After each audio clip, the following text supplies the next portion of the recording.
BJP 2024 में मिली हार के बाद से ही परेशान दिखाई दे रही है।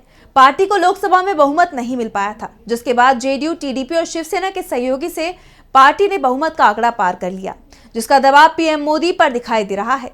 और इसे लेकर शिवसेना यूबीटी सांसद संजय राउत ने बड़ा खुलासा किया है। उन्होंने कहा है कि जल्द ही केंद्र में बीजेपी बहुमत में आ जाएगी। तो क्या है बीजेपी का प्लान, जिससे राउत ने सहयोगी दलों को पहले ही किया है सावधान?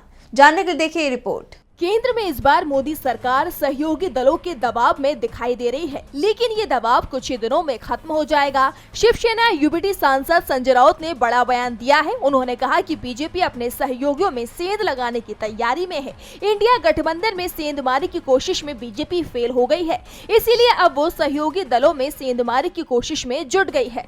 राउत ने कहा कि एकनाथ शिंदे की शिवसेना में तो टूट तय हो चुकी है, कभी भी शिंदे की शिवसेना टूट सकती है। इसके अलावा जेडीयू में भी विभाजन का खेल बीजेपी ने तेज कर दिया है। जेडीयू के बारे में भी इसी तरह की खबरें आ रही हैं कि नीतीश कुमार के खिलाफ कभी भी बगावत हो सकती है और अब बीजेपी के निशाने पर टीडीपी भी आ गई है।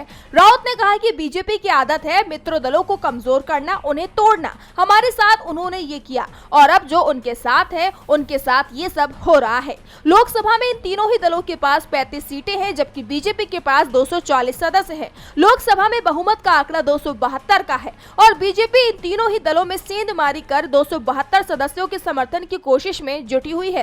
राउत के बयान से साफ है कि बीजेपी सिर्फ शिवसेना के साथ ही खेल नहीं कर रही, बल्कि जेडीयू और टीडीपी भी उसके निशाने पर है और जल्द ही बीजेपी का खेल सामने आ जाएगा। डीबी लाइव की रिपोर्ट।